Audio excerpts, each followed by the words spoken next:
사랑하는 대학교의 성도 여러분, 2022년 9월 30일 금요일 아침 기도에 나오신 여러분을 환영하고 축복합니다. 함께 묵도하심으로 아침 기도회를 시작하겠습니다.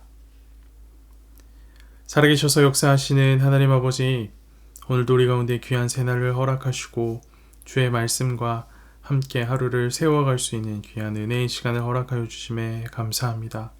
이 시간 가운데 성령의 충만함을 허락하여 주셔서 함께 예배하는 모든 자들이 주의 말씀을 깨닫고 주의 말씀을 통하여 새 힘을 얻는 귀한 은혜가 있도록 인도하여 주시옵소서. 함께 하실 줄 믿습니다. 이 모든 말씀 살아계신 예수 그리스도 이름으로 기도합니다. 아멘. 오늘 함께 보실 하나님의 말씀은 사무엘하 7장 18절에서 29절까지 말씀입니다. 다윗 왕이 여호와 앞에 들어가 앉아서 이르되 주 여호와여 나는 누구이오며 내 집은 무엇이기에 나를 여기까지 이르게 하셨나이까. 주 여호와여 주께서 이것을 오히려 적게 여기시고 또 종의 집에 있을 먼 장래의 일까지도 말씀하셨나이다. 주 여호와여 이것이 사람의 법이니이다. 주 여호와는 주의 종을 아시오니 다윗이 다시 주께 무슨 말씀을 하오리이까. 주의 말씀으로 말미암아 주의 뜻대로 이 모든 큰 일을 행하사 주의 종에게 알게 하셨나이다. 그런즉 주 여호와여 주는 위대하시니 이는 우리 귀로 들은 대로는 주와 같은 이가 없고 주 외에는 신이 없음이니이다. 땅의 어느 한 나라가 주의 백성 이스라엘과 같으리이까. 하나님이 가서 구속하사 자기 백성으로 삼아 주의 명성을 내시며 그들을 위하여 큰 일을 주의 땅을 위하여 두려운 일을 애굽과 많은 나라들과 그의 신들에게서 구속하신 백성 앞에서 행하셨사오며 주께서 주의 백성 이스라엘을 세우사 영원히 주의 백성으로 삼으셨사오니 여호와여 주께서 그들의 하나님이 되셨나이다. 여호와 하나님이여 이제 주의 종과 종의 집에 대하여 말씀하신 것을 영원히 세우시며 말씀하신 대로 행하사 사람이 영원히 주의 이름을 크게 높여 이르기를 만군의 여호와는 이스라엘의 하나님이라 하게 하옵시며 주의 종 다윗의 집이 주 앞에 견고하게 하옵소서.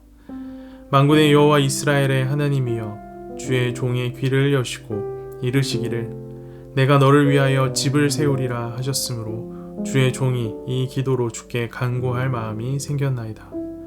주 여호와여 오직 주는 하나님이시며 주의 말씀들이 참되시나이다.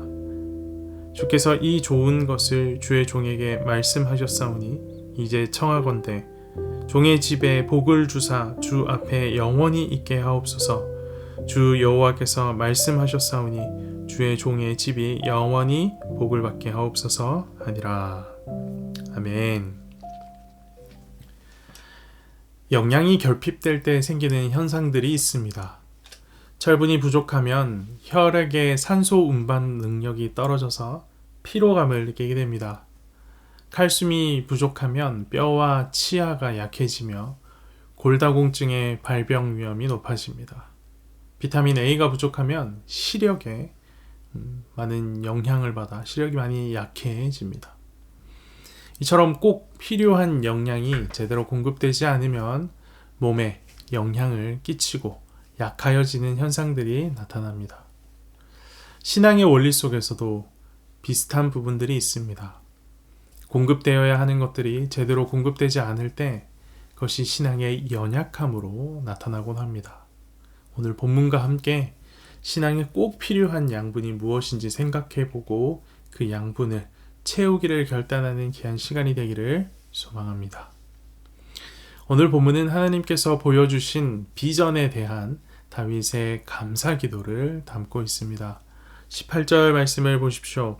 다윗 왕이 여호와 앞에 들어가 앉아서 이르되 주 여호와여 나는 누구이오며 내 집은 무엇이기에 나를 여기까지 이르게 하셨나이까.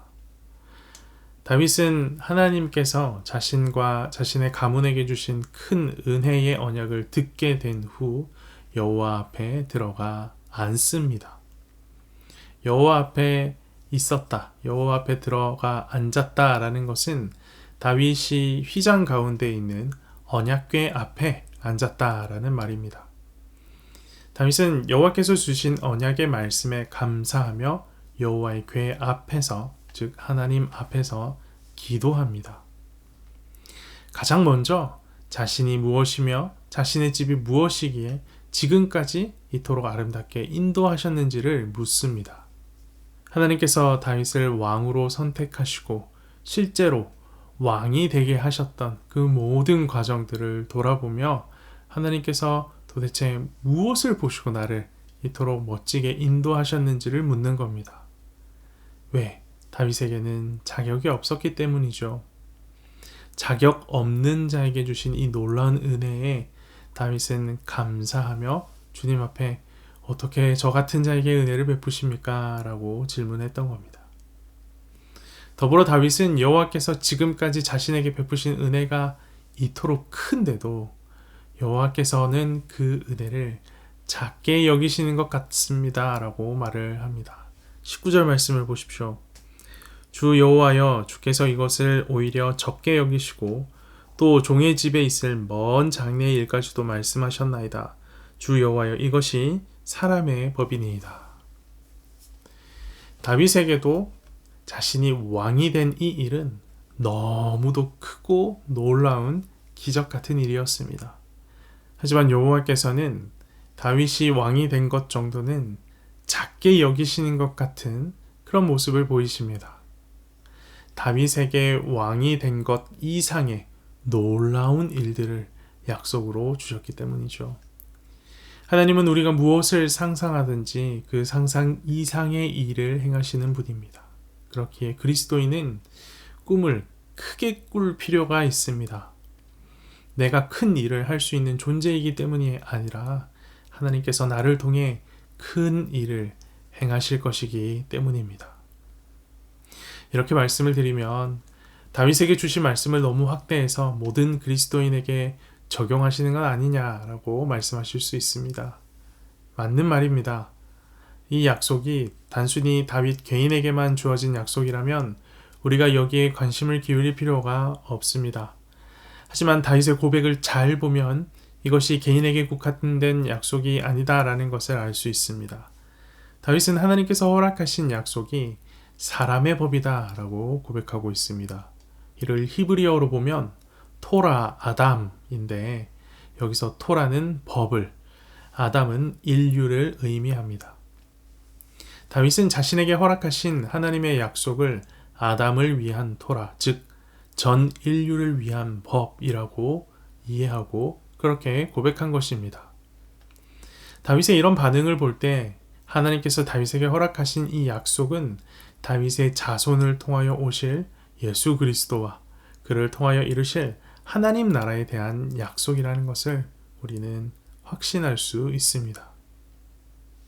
그러니 다윗에게 허락하신 이 약속의 대상은 다윗 개인이 아니라 그 약속으로 인하여서 유익을 누리게 될 모든 자들, 다윗을 포함한 모든 믿는 자들이 이 약속의 대상이 됩니다. 그러니 다윗에게 주신 언약은 오늘 우리에게 주신 언약이기도 한 것입니다. 다윗은 하나님께서 허락하신 놀라운 언약과 약속 앞에 감격합니다. 그 내용이 너무나도 엄청난 것들이었기 때문이죠. 20절, 21절 말씀을 보십시오. 주 여호와는 주의 종을 아시오니 다윗이 다시 주께 무슨 말씀을 하오리이까? 주의 말씀으로 말미암아 주의 뜻대로 이 모든 큰 일을 행하사 주의 종에게 알게 하셨나이다. 다윗은 자신을 왕이 되게 하신 이를 통하여 놀라운 사실에 대해서 알게 되었다라고 고백합니다. 그러면 다윗이 알게 된 내용이 무엇일까요? 하나님께서 말씀하시면 말씀하신 그대로 반드시 이루어진다라는 사실을 다윗이 알게 된 것입니다. 그런 하나님께서 자신을 왕이 되게 하신 것이 작게 여겨질 만큼의 엄청난 약속을 쏟아부어 주셨습니다. 그리고 약속하신 대로 자신을 왕이 되게 하신 것처럼 그 약속도 반드시 이루실 것입니다. 그러니 다윗 입장에서 어찌 감격하지 않을 수 있겠습니까? 약속한 그대로 모든 것이 이루어지는 것을 다윗은 알고 있지 않습니까? 감격한 다윗은 하나님께 찬양하기 시작합니다. 22절에서 24절까지 말씀을 보십시오. 그런즉 주 여호와여, 주는 위대하시니 이는 우리 귀로 들은 대로는 주와 같은 이가 없고 주 외에는 신이 없음이니이다. 땅의 어느 한 나라가 주의 백성 이스라엘과 같으리이까? 하나님이 가서 구속하사 자기 백성으로 삼아 주의 명성을 내시며 그들을 위하여 큰 일을, 주의 땅을 위하여 두려운 일을 애굽과 많은 나라들과 그의 신들에게서 구속하신 백성 앞에서 행하셨사오며 주께서 주의 백성 이스라엘을 세우사 영원히 주의 백성으로 삼으셨사오니 여호와여, 주께서 그들의 하나님이 되셨나이다. 다윗은 자신의 삶뿐만 아니라 민족의 역사 속에서 하나님의 살아계심을 발견하고 하나님을 찬양합니다. 말씀을 받은 감격이 다윗을 찬양으로 이끌고 있는 겁니다. 그리고 그 감격이 다시 다윗을 기도로 이끌어갑니다. 27절 말씀을 보십시오. 만군의 여호와 이스라엘의 하나님이여 주의 종의 길을 여시고 이르시기를 내가 너를 위하여 집을 세우리라 하셨으므로 주의 종이 이 기도로 주께 간구할 마음이 생겼나이다. 하나님께서 다윗에게 주신 약속의 말씀으로 인해 다윗의 마음에 기도를 하고자 하는 마음이 생겨났습니다. 기도에 대한 열정이 생겨난 겁니다. 이 말씀 27절 말씀을 히브리어로 보면 기도라는 단어가 2번 반복되어 사용되고 있는 것을 확인할 수 있습니다. 늘 말씀드리지만 구약에서 반복은 강조입니다. 하나님께서 허락하신 약속으로 인해 다윗의 마음에 기도를 하고자 하는 갈망, 열망이 강하게 일어난 것입니다. 기도는 주의 말씀과 주의 약속이 이루어지기를 구하는 것입니다. 그러니 기도할 제목이 없다, 혹은 기도를 어떻게 해야 할지 모르겠다라고 하는 것은 나는 하나님의 말씀을 읽지 않습니다 라고 말하는 것과 같습니다. 하나님께서 주신 약속의 말씀이 내 마음에 들어오면 기도하고자 하는 강한 열망이 생기기 마련입니다. 우리의 신앙 가운데, 우리의 신앙 생활 가운데 감격의 찬양, 열정의 기도가 없다면 나에게 말씀이 결핍되어 있다라는 의미인 것입니다. 말씀이 결핍되면 찬양의 감격을 잃고 기도의 열정을 잃습니다. 해결책은 간단합니다. 말씀을 읽으면 됩니다. 말씀을 읽고 묵상하고 암송하며 가슴에 새기면 됩니다. 그렇게 내 안에 말씀이 들어오기 시작하면 우리 안에 감격과 열정이 다시 회복될 것입니다. 말씀은 결코 남의 이야기가 아닙니다. 나를 향한 하나님의 비전이 기록되어 있는 것이 바로 우리 가운데 허락되어진 하나님의 말씀, 성경입니다. 말씀 가운데 나를 향한 하나님의 비전을 발견하고 찬양의 감격, 기도의 열정을 회복하는 귀한 은혜를 누리는 대학교의 성도들, SCM 형제 자매들이 되기를 간절히 소망합니다. 함께 기도합시다. 살아계셔서 역사하시는 하나님 아버지, 오늘도 우리 가운데 귀한 주의 말씀을 허락하여 주심에 감사합니다. 주의 말씀을 통하여서 하나님의 약속의 말씀이 우리 안에 들어올 때에 우리의 삶 가운데 감격이 있는 찬양, 열정이 넘치는 기도가 회복될 것을 깨닫습니다. 주님, 찬양이 나오지 않아서, 기도가 나오지 않아서 고민하고 아파하고 있는 자들이 있다면 이 시간 성령의 충만함을 그들 가운데 허락하여 주셔서 오늘 본문 말씀 다윗의 모습을 보게 하시고 무엇이 결핍되어진지 깨닫는 귀한 은혜가 있도록 함께하여 주시옵소서. 결국 말씀에서 시작되어야 되는 것을 우리가 다시금 마음속에 새깁니다. 말씀으로부터 찬양이 시작되고 말씀으로부터 기도, 열정적인 기도가 시작되는 것을 우리가 기억하오니 성령 하나님, 우리 모든 대학교의 성도들, SCM 형제자매들에게 다시금 말씀의 회복을 허락하여 주시옵소서. 그리하여서 그들이 경험하고 감당하는 모든 신앙생활이 매너리즘에 빠지지 않게 하여 주시고 늘 감격이 있고 늘 열정이 넘치는 신앙생활이 될 수 있도록 인도하여 주시옵소서. 오늘 하루의 삶도 주의 말씀 의지하며 주의 말씀 마음에 새기며 시작합니다. 성령 하나님, 말씀으로부터 모든 것이 시작된다는 것을 가르치셨사오니 말씀 위에 살아가고자 하는 우리 모든 성도들과 있으신 형제자매들에게 은혜를 베풀어 주셔서 말씀으로 사는 인생이 얼마나 기쁜 인생인지 오늘 하루의 삶을 통하여서 보여주시고 경험케 하여 주시옵소서. 오늘 하루의 삶을 주님 손에 맡깁니다. 하나님께서 내 삶에 일하실 것을 기대합니다. 이 모든 말씀 살아계신 예수 그리스도 이름으로 기도합니다. 아멘.